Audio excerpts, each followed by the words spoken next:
Salut les amis Verseau, on se retrouve pour votre guidance générale pour le mois de janvier 2022. J'espère que vous allez bien tous et toutes. Je vous souhaite une bonne année, une bonne santé, mes meilleurs vœux de réussite, d'abondance, d'amour, de tout ce que vous voulez, de tout ce qui vous ferait plaisir pour l'année qui arrive. J'espère que vous avez passé de belles fêtes de fin d'année et que vous êtes prêts à attaquer cette année 2022 comme il faut. Alors les Verseaux, on va aller voir votre guidance générale.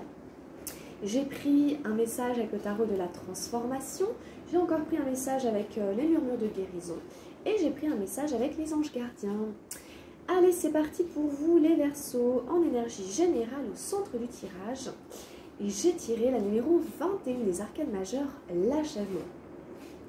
Alors là, c'est assez puissant, c'est assez fort, c'est une fin de cycle. Il y a un cycle qui se termine de manière très forte, très concrète, qui touche tous les aspects de votre vie, de manière générale, puisque la carte est au centre. Dans la vie physique et matérielle, waouh, je dirais le créateur, le roi du feu. C'est une super belle carte ici, ok. Alors, dans la vie du mental, j'ai tiré la numéro 8 des arcanes majeures, le courage. Dans la vie émotionnelle, j'ai tiré la numéro 5 de feu, la totalité, donc une deuxième énergie de feu. Et dans la vie spirituelle, j'ai tiré, ah waouh, je tirais la une des arcanes majeures, l'existence. Donc on a la 21 et la numéro 1.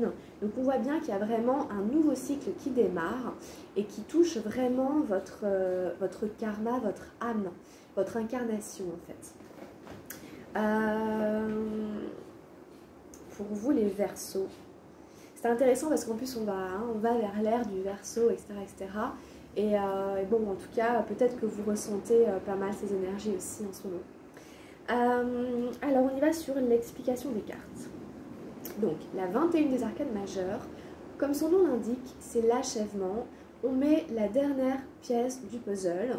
Donc quel que soit ce que vous êtes en train de faire, ce que vous allez faire à l'avenir, la manière que vous avez de le faire et tout ça, ça va tout doucement changer, se terminer, prendre fin, pour donner place à une nouvelle manière de vivre, peut-être à de nouvelles opportunités, peut-être à un nouveau travail, peut-être un changement de lieu de vie, peut-être un changement de vie. Avec cette carte, vraiment, c'est la fin d'un cycle. Voilà. Consciemment ou pas,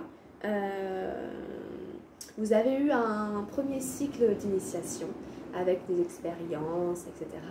Et puis, eh bien, je pense à partir peut-être de la fin janvier, début février, pour votre anniversaire, eh bien, il y aura une page en fait qui va se tourner pour écrire un nouveau, énorme, gros chapitre de votre vie. Ça, à mon avis, c'est des cycles quand même de plusieurs années, de 20 ans, etc. Où vraiment, c'est des gros chapitres de notre vie. Donc là, voilà, il va y avoir vraiment quelque chose qui va se clore et quelque chose qui va démarrer. Et vous avez là une dans la vie spirituelle. Donc que vous le remarquiez vraiment concrètement ou pas, enfin il n'y a pas besoin non plus de... tout est aussi dans le subtil, dans les cycles, c'est l'univers. Mais ça touche toute votre vie, donc ça va forcément se manifester d'une manière ou d'une autre. Dans la vie physique et matérielle, en plus on a le créateur, et ça c'est une très belle carte. C'est une des plus belles cartes de ce tarot. Ça peut vous représenter, vous, en janvier. Vous êtes le ou la créatrice, l'artiste, c'est-à-dire l'artisan, l'artiste de votre vie, physique et matérielle. Donc vous avez des outils en main là pour faire des choses. Vous avez peut-être des envies, vous avez peut-être des passages à l'action, et peut-être que vous rayonnez d'une certaine aura, une certaine vibration qui fait de vous un peu un leader, un meneur dans vos projets, que vous soyez avec des gens autour de vous ou pas d'ailleurs, peu importe, en tout cas vous avez cette énergie du créateur, du leader, du meneur pour créer quelque chose vraiment de manière concrète, tangible dans la matière. Donc par exemple, je construis ma maison, par exemple, je me fais mon propre business, je crée mon boulot, je deviens ceci, cela, bref. C'est vraiment ça, je suis l'artisan de ma vie. Vraiment, le créateur, il a cette boule de feu qui représente son potentiel en fait. Mais le créateur, il a beaucoup cheminé, ça s'est pas fait du jour au lendemain, mais il le mérite. Et il peut aussi éclairer les autres. Donc il peut aussi y avoir des notions de, avec d'autres gens quand même, où, je sais pas, vous avez des idées de faire des choses et tout, c'est très concret, et ça va se créer. Voilà, donc vous verrez, mais c'est deux cartes très très belles et très puissantes, très fortes, entre l'achèvement, le créateur. On a l'impression que vous changez peut-être de position, peut-être au niveau professionnel, etc. Ça peut être une promotion, ça peut être changer de travail et bon, faire autre chose parce que bah, c'est cette fin-ci qui est là et que bah, vous allez devenir ça. Donc c'est vraiment bien, c'est vraiment intéressant. Après, vous verrez exactement dans le temps comment ça se place, mais vous allez devenir l'artisan de votre vie physique, matérielle, financière, professionnelle, de votre maison, etc. Très concrètement, parce que vous en avez tout le potentiel en fait. Et l'envie et le désir, etc. et tout ce qui va avec. Donc c'est fort. C'est une énergie d'action, de feu dans la matière. Donc c'est du concret. Dans la vie du mental, on a le courage. Donc là, c'est une arcane majeure. On vous invite à vraiment faire preuve de persévérance, de détermination, mais c'est aussi de la patience, c'est aussi parfois du renoncement, c'est parfois de la lutte, c'est de ne pas baisser les bras, face aux intempéries de la vie, face aux vicissitudes de la vie, face aux échecs, aux déceptions, etc. De toujours essayer de sortir la tête de l'eau et de garder un cap, de garder en vue son objectif, le rêve qu'on veut réaliser, ce qui nous fait du bien, ce qui nous fait grandir, ce qui nous épanouit, ce qui nous nourrit, comme le soleil avec cette plante. Cette plante, elle a toujours poussé parce que le soleil était là et qu'elle tendait vers le soleil pour s'épanouir. Mais elle a dû traverser beaucoup de choses, du vent, de la pluie, de la grêle, de la chaleur, etc. pour en arriver là. Toutes les plantes n'en arrivent pas forcément à ce stade-là, il y en a qui arrêtent en cours de route. Donc vous essayez de garder dans votre mental une force du courage pour maintenir vos objectifs et y arriver, quelles que soient les difficultés. Hein. Faites preuve aussi d'endurance, etc. Donc vous pouvez vous coacher mentalement pour surtout pas baisser les bras. Dans la vie émotionnelle, on a encore une carte de feu.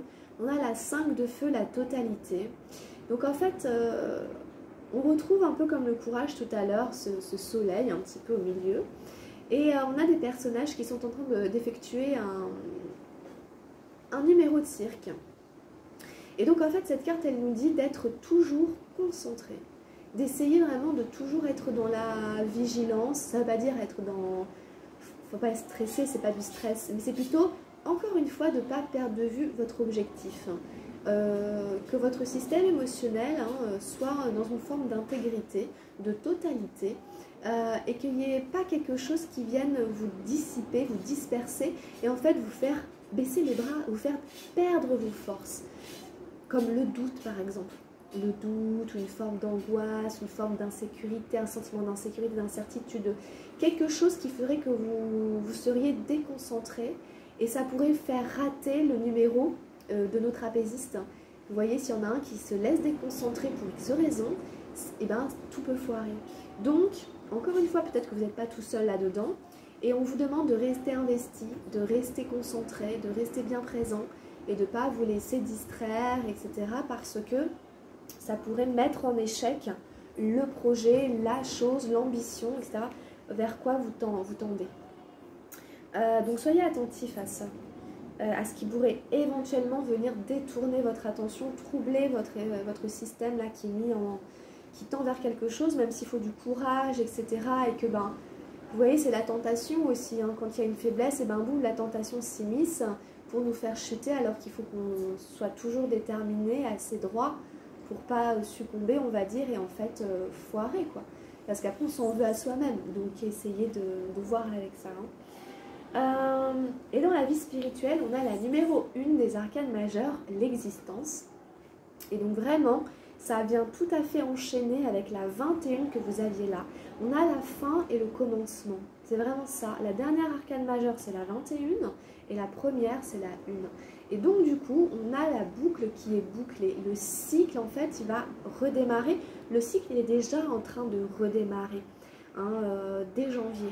Dès janvier, vous êtes sur une nouvelle étape initiatique au niveau de votre karma, au niveau de votre chemin d'âme, au niveau de votre incarnation.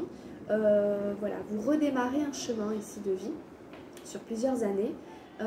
Comme cette carte le montre, on est comme cette personne hein, face à son destin et puis bien on est tout frais, ça vient d'arriver, hein, on est le pistil de cette plante face aux possibilités de la vie, face à tout ce qu'on a à vivre, à tout ce qu'on va vivre, à toutes les expériences qui seront voilà, différentes, sur un plan différent de ce qu'on a vécu jusqu'à maintenant, parce qu'on a d'autres enseignements à vivre, à recevoir, à aller chercher. Donc bon, il peut quand même y avoir quand même des changements assez nets, etc. Bon, vous verrez bien comment ça se produit, hein, comment ça se passe. Alors, avec le tarot de la transformation, j'ai tiré la numéro 24, l'abus de pouvoir. Bon, alors là, c'est un peu philosophique. Pour les personnes à qui ça parlera, ça fait toujours du bien de le réentendre. Comment Vivekananda perdit sa clé. Alors, l'amour est le seul antidote à l'abus de pouvoir. Sinon, tout pouvoir corrompt, que ce soit par la richesse, le prestige, que ce soit sur un plan politique ou un plan psychique, cela ne fait aucune différence. Chaque fois que vous sentez en position de pouvoir, si l'amour n'est pas présent comme antidote, votre pouvoir sera un désastre, une malédiction pour les autres, parce que le pouvoir rend aveugle. L'amour ouvre les yeux, purifie le regard, votre perception devient claire. Bon, ça c'est pour les créateurs ici en puissance qui veulent peut-être imposer leur dictature entre guillemets. Bon, je caricature un peu, mais bon, attention quand même à ça. Toujours dans le respect, toujours dans l'amour, parce qu'en effet, si ce n'est pas le cas, si ce n'est pas dans le respect de certaines valeurs qui sont fondamentales pour le bien-être commun et collectif, sans lequel rien n'est possible, ce sera un échec, ce sera, ils utilisent carrément le mot malédiction, pour vous et pour les autres. Alors, c'est pas ce qu'on veut créer. Donc c'est peut-être ça aussi. Qu'est-ce que le créateur veut créer et comment? D'accord? Et attention, hein, pour les gens qui regardent la vidéo peut-être et qui ont un certain pouvoir, et réfléchissez-y, parce que c'est très important. Hein. L'amour ouvre les yeux, l'amour ouvre, d'accord? Vous avez besoin d'éclaircir votre perception, apparemment, certains d'entre vous, là.